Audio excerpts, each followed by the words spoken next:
El Señor es mi luz y mi salvación. ¿A quién voy a tener miedo? El Señor es la defensa de mi vida. ¿Quién podrá hacerme temblar? Introducción. La liturgia de este domingo nos presenta el proyecto de salvación y de vida plena que Dios tiene para ofrecer al mundo y a los hombres, el proyecto del reino.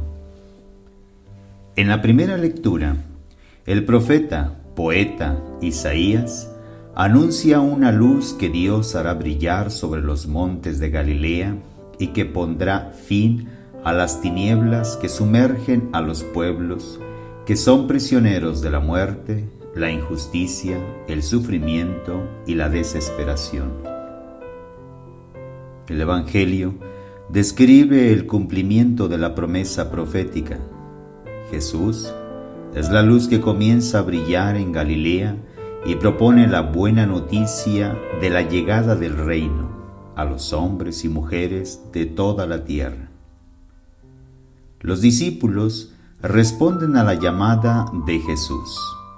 Serán los primeros destinatarios de la propuesta y los testigos encargados de llevar el reino a toda la tierra. La segunda lectura presenta las vicisitudes de una comunidad de discípulos que se olvidó de Jesús y su propuesta. Pablo, el apóstol, los exhorta con vehemencia a redescubrir los fundamentos de su fe y los compromisos asumidos en el bautismo. Contexto. El texto que se nos propone como evangelio funciona un poco como un texto bisagra que cierra la puerta de la preparación de Jesús a la misión y que abre la etapa del anuncio del reino. El texto nos sitúa en Galilea, la región norte de Palestina, zona de población mestiza y lugar de encuentro de muchos pueblos. También se refiere a la ciudad de Cafarnaún, situada en la frontera del territorio de Zabulón y Neftalí, en la orilla noreste del lago de Genesaret, al final del camino del mar, que unía a Egipto y Mesopotamia. Fue considerada la capital de los judíos de Galilea, Tiberíades, la capital política de la región, por sus costumbres gentiles y por estar construida sobre un cementerio. Era habitada por los judíos. Su situación geográfica también abrió la puerta a los territorios de los pueblos paganos en la orilla oriental del lago. Mensaje. En la primera parte del Evangelio del día de hoy, es significativo que el primer anuncio de Jesús resuene en Galilea, la capital de los judíos, la región norte de Palestina, tierra donde se mezclan gentiles con judíos y, en concreto, en Cafarnaún, la ciudad que, por su situación geográfica, es un puente hacia las tierras de los paganos. El anuncio liberador de Jesús tiene, desde el principio, una dimensión universal.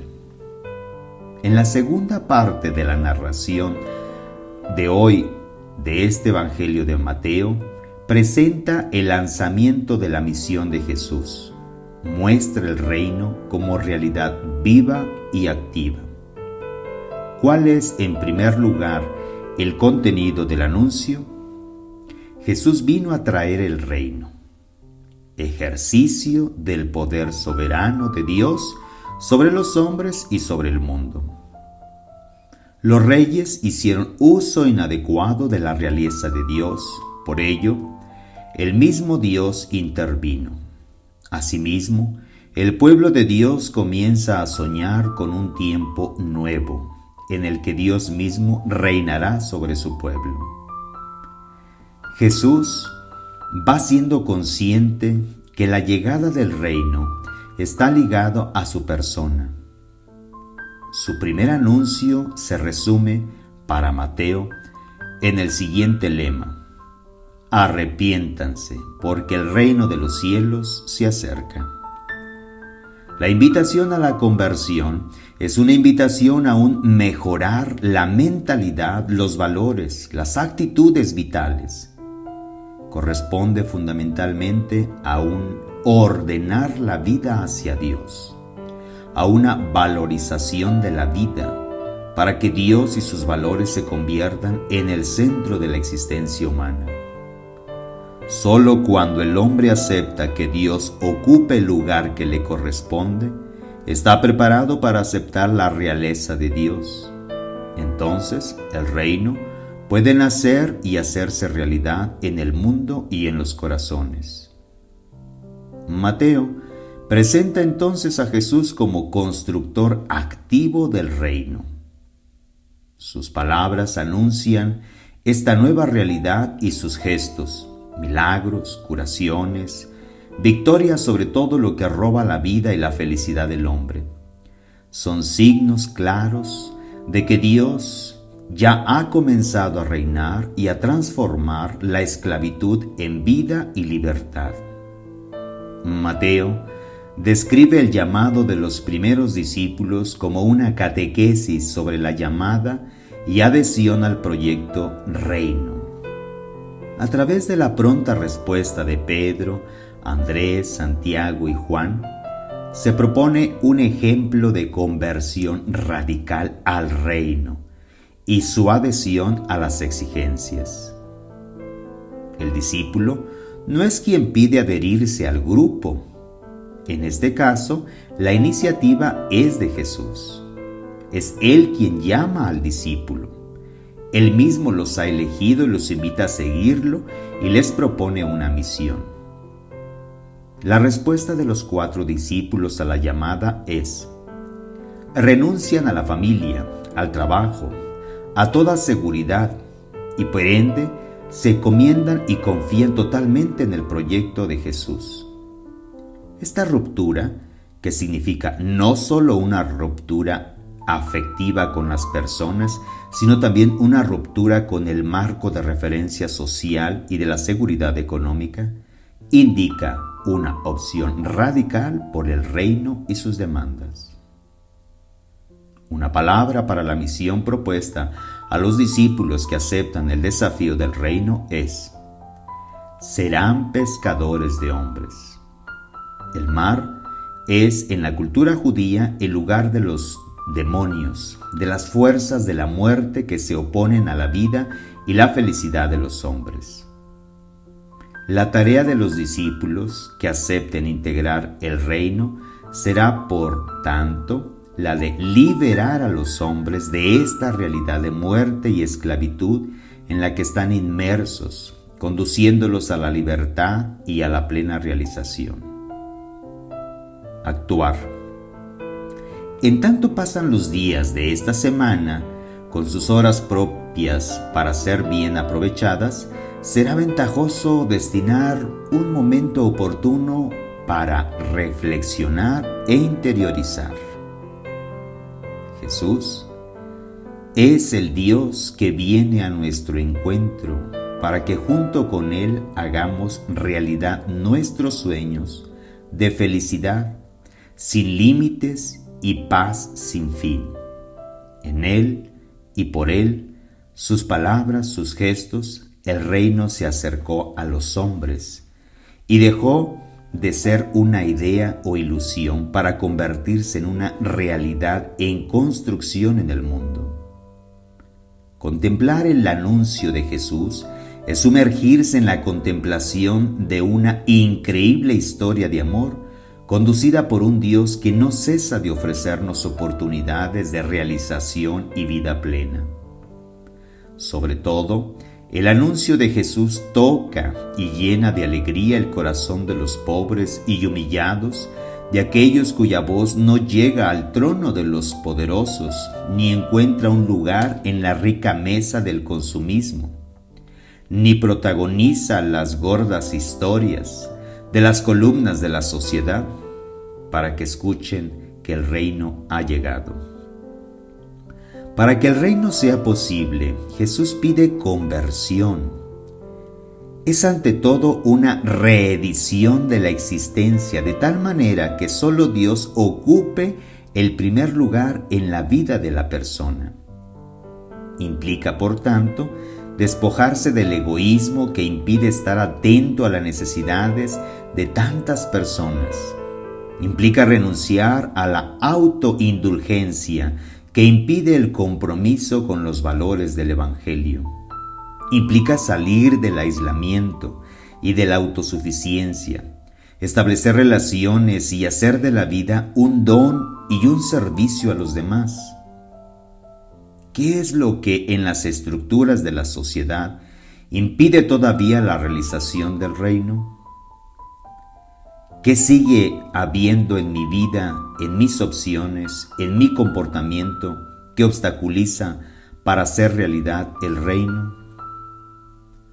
La historia de Pedro y Andrés, el compromiso de Santiago y Juan con Jesús y el reino, es una historia que define los rasgos esenciales del camino de cualquier discípulo. En primer lugar, es necesario ser conscientes de que es Jesús quien llama y propone el reino. En segundo lugar, es necesario echarse el riesgo de aceptar la llamada y hacer del reino la prioridad esencial, lo que puede incluso implicar dejar en un segundo plano los afectos, la seguridad, los valores humanos.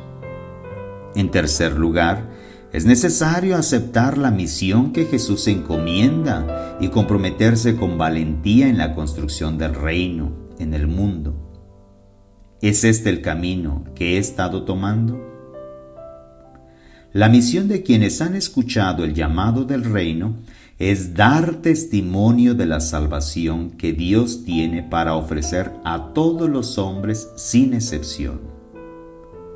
¿Somos nosotros discípulos de Jesús, comprometidos en la construcción del reino, testigos de la liberación y de llevar la buena noticia y salvación a los hombres y mujeres de toda la tierra?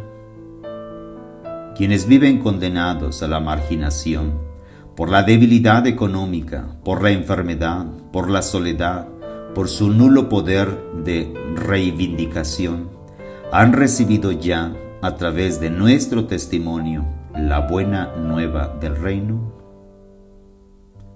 En determinados momentos de la historia se ha intentado vender la idea de que el nuevo mundo de justicia y paz se construye a golpes de poderío militar, misiles, armas sofisticadas, instrumentos de muerte. Atención, la lógica del reino no es una lógica de violencia, de venganza, de destrucción, pero es una lógica de amor, de entregar la vida, de comunión fraterna, de tolerancia, de respeto a los demás. La tentación de la violencia es una tentación del mal espíritu que solo genera sufrimiento y esclavitud. Allí no está el reino de Dios.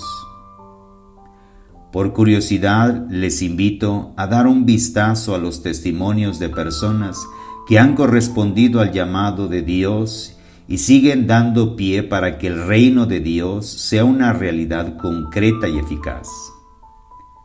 Propongo dejar que Dios inspire y motive a acoger su reino con pequeños detalles y mejorando la vida en conductas, comportamientos, palabras y expresiones. El ejemplo, por ejemplo, que sería bueno darle un vistazo, Viaggio Conte, quien echa a andar un proyecto llamado Misión y Esperanza. Chiara Amirante, quien liderea un proyecto llamado Nuevos Horizontes. José María Vilaseca, quien se arrancó con la integración de la familia Josefina. Sadio Mané, quien dándose a su pueblo con las ganancias fruto de las habilidades deportivas. Ivanke y May, quienes dan rienda suelta a su proyecto Pequeños Grandes Mundos, recorriendo y viajando por el mundo motivando a tantos niños a dibujar. Eli y Jorge, con el proyecto Custodios de la Educación, quienes acompañan a niños y a sus mamás a seguir aprendiendo fuera y dentro de la escuela. Inspírate, súmate y con la misión que Dios te ha confiado, haz realidad el reino de Dios. Adelante, siempre adelante, pues lo quiere San José.